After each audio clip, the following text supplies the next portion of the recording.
Scott Peters here, creator of the Restaurant Prosperity Formula and your coach. Well, I'm coming to you live because I want to talk about, we're in what I call week 4 of the coronavirus pandemic, COVID-19, the new restrictions, our new reality of running a restaurant. And it's been interesting. The first 2 weeks, as I mentioned last week, were depressing. They were if you were a restaurant that wasn't going to make it, odds are you didn't last the first 2 weeks. You either closed immediately, whether that was because of cash flow issues, or you knew you were a full service restaurant and it was going to be just a major, major challenge for you to start to implement to go and curbside pickup and so on. It wasn't your demographic. And you decided that you were going to ride it out and close your restaurant and reopen. Well, it doesn't matter whether the decision was made for you or you did it on your own. You're closed right now.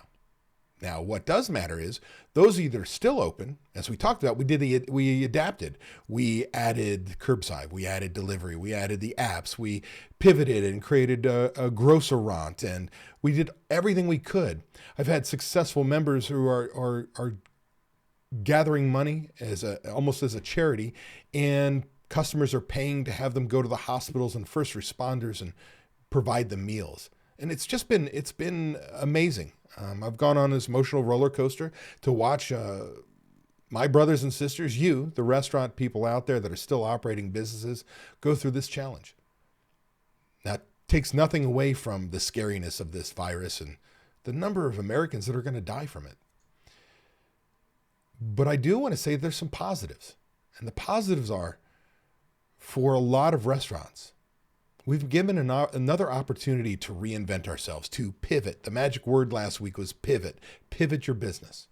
How can we keep up with these changes? How do we survive?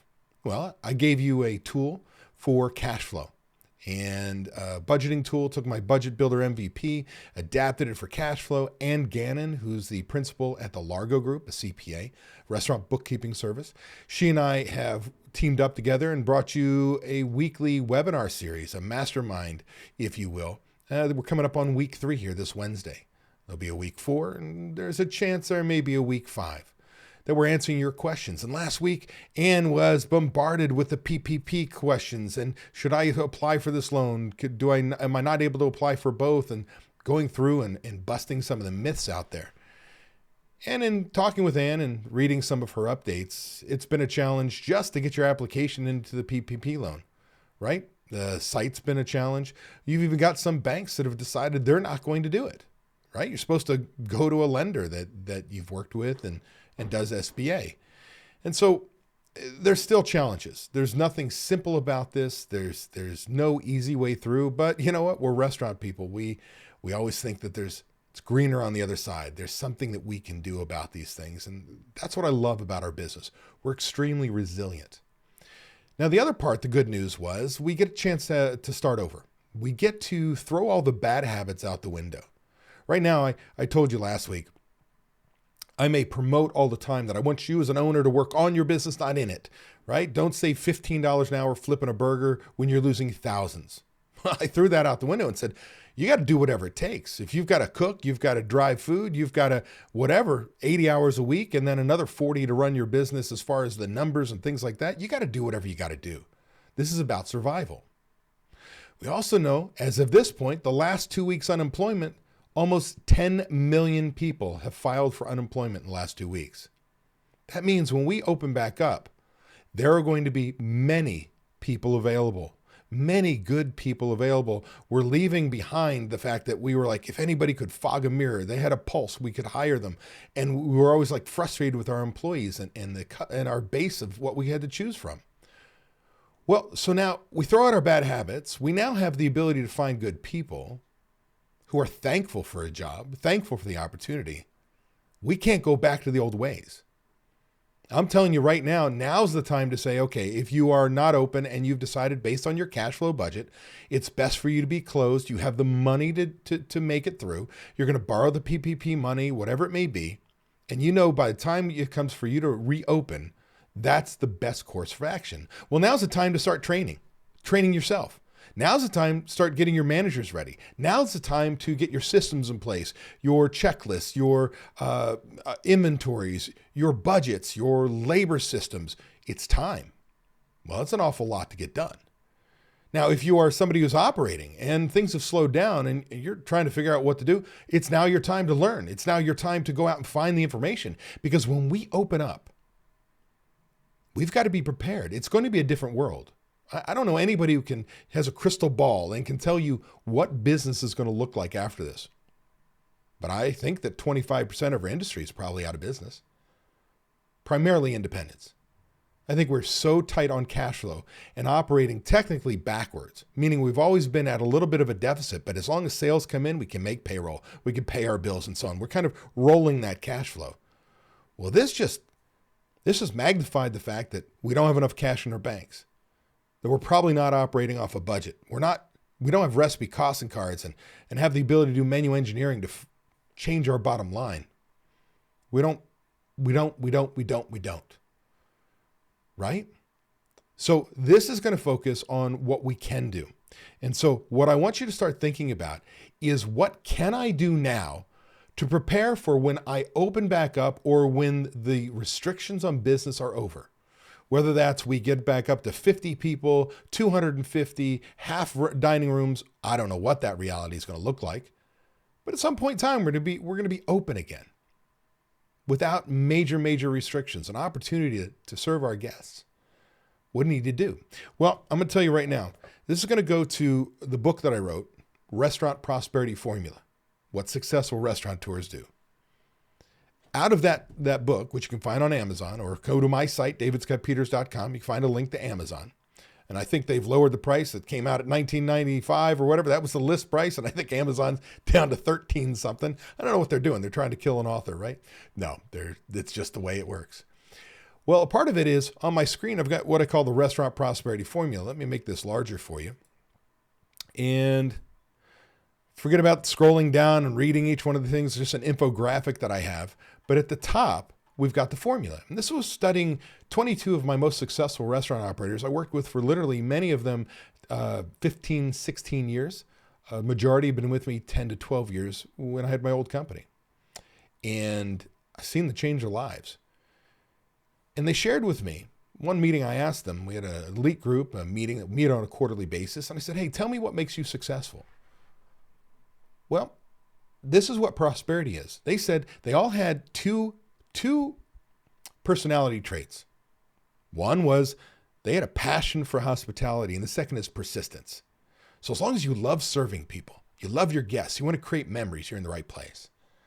Persistence, because there's always a challenge. We are in the biggest challenge we ever faced, but many of us watching me right now, we've been through what?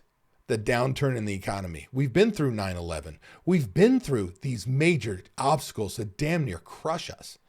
But somehow we come back out on the other side. And that's what I love about the resilience. And they said to be successful, here's the formula. While I provided them the systems and the teaching for years and years and years, they gave me the glue to put it all together. And that's this. You've got to be a leader in your business. You can't let other people tell you what is going to happen or not going to happen in your business. You have a God-given right to go bankrupt if you so choose. This is what's going to happen. Add to that systems, a system, a process, a way to doing anything and everything in your business. It's your way. Well, we've got to document that. Oh, then there's training. So you add training to that. And what these owners said to me is, David, we don't know what we don't know. We're always going out trying to find new information. We're always trying to improve because there's something we don't know. And if you stay in your four walls and your bubble and you don't go outside of them, you're never going to see something new. So they said it's important for them to learn, but it's also important, if not more important, to train their managers on what they learned. Because what does it matter if you know, if your management team doesn't know? And ultimately, underneath that division symbol is accountability. If you don't hold people accountable to the damn systems you put in place, I don't care how much you've trained them. If they don't do it, who cares? And that's where we fall down as operators. It's a people business. The systems are easy. It's getting people to use them on a day-to-day basis. So do we put systems in place that we train them what their job is, how to do it, how well it should be done, more importantly, by when, So they make a decision. They know the obligation was their job. They make a decision that they're doing their job, and they're held answerable, not accountable, but answerable. There's no conflict. So accountability is important. And then the magic pill for me, and what these restaurant owners exemplify, is taking action.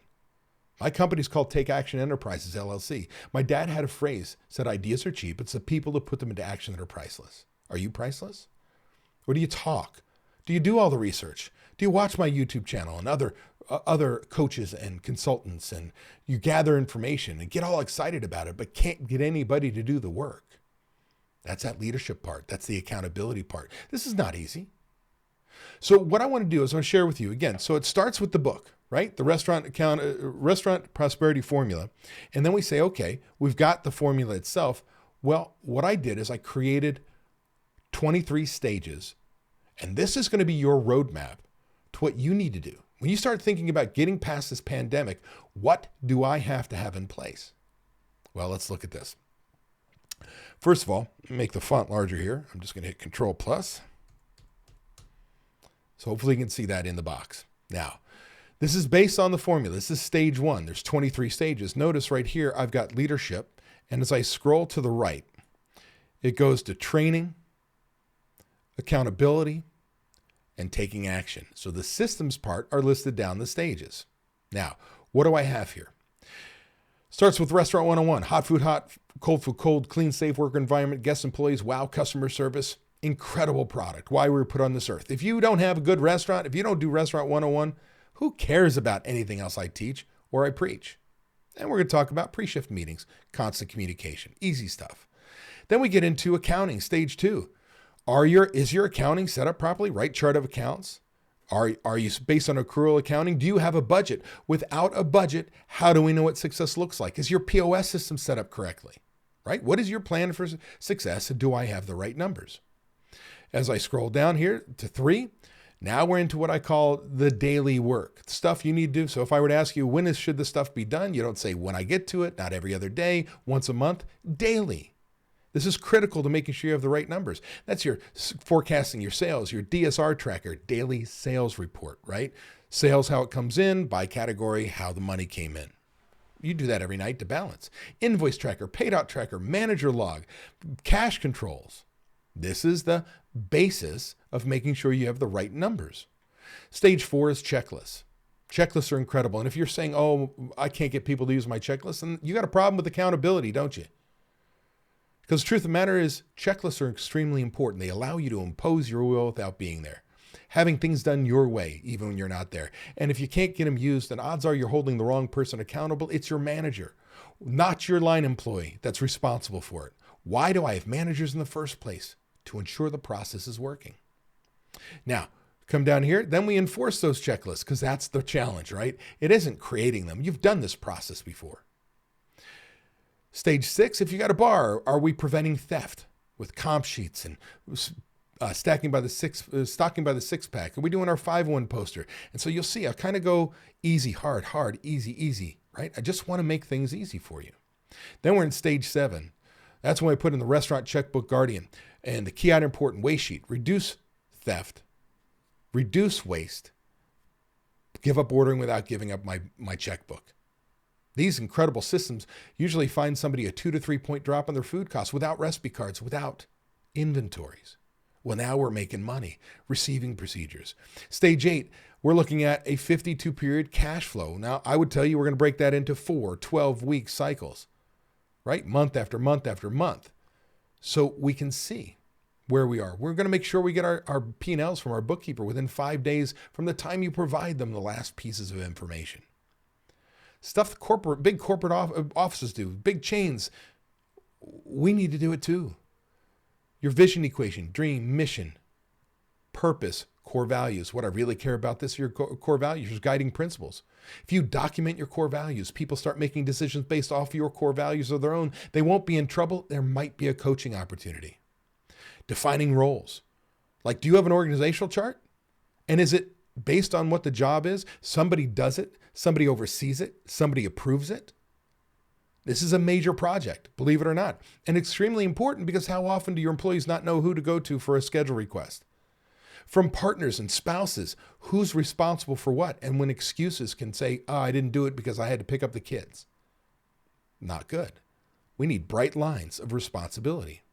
Manager meetings, not just meeting every single day. It's a true meeting with an agenda, starting with the partners, then the GM, and then the managers. No longer than 90 minutes that if it's not on the agenda, it's not talked about. Stage 12, food and beverage. Now we're into setting up inventory. I need batch recipe cards for every inventory item that I produce, an ingredient, a component, a soup, side dish, dessert, sauce that you make yourself. All my products that I buy from my vendors, up-to-date pricing, setting up shelf-to-sheet inventory, taking weekly inventories. Because when it's done right, you can do inventory in under an hour. I have $5-6 million restaurants I've worked with that do it under an hour every Sunday. And then the restaurant payroll guardian, which you start assigning your managers how many hours they have by position to be within budget. Powerful. Now, all of a sudden, we're making money, which we measure improves. Scheduling on budget instead of bringing people in and praying we're busy. 13, weekly prime cost budget variance report. Incredibly important to make change, taking you from being a reactive management team to proactive. And now we can put a bonus program in place because I have measurements. Stage 14, now we're into some heavy lifting. We're into recipe costing cards. We're into automatic par levels. We're into ordering systems and prep systems and perpetual inventory form. This takes time. Going further, now we're into labor. Are we verifying our I-9s and our payroll reports, employee data, staffing guides? Are we making sure that we got requests at a certain time, that we're scheduling based on budget, that we're posting? Not very difficult, but stuff we don't pay attention to. Back to accounting. A monthly budget variance report for the month. Monthly. Where did I hit? Where did I miss? What systems didn't we pay attention to? Do I need to retrain, hold people accountable? What new systems do I need to put in place because I didn't get the results I wanted, and change my budget for the next 10 months, 9 months, 8 months, 6 months to proactively manage, to make the money you deserve. Training systems for all positions.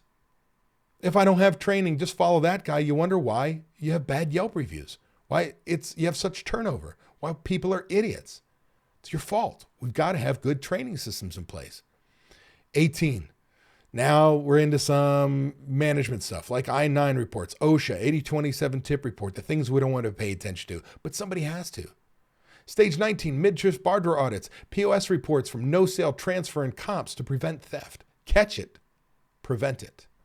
Stage 20, facility checklists. So high-level checklists that allow you to literally go through HACCP checklists, receiving checklists, right? All the bigger things that you want to pay attention to that you impose your will. Stage 21, that's where we tackle our inventory turns, a descending dollar report, sign up for a GPO, group purchasing organization.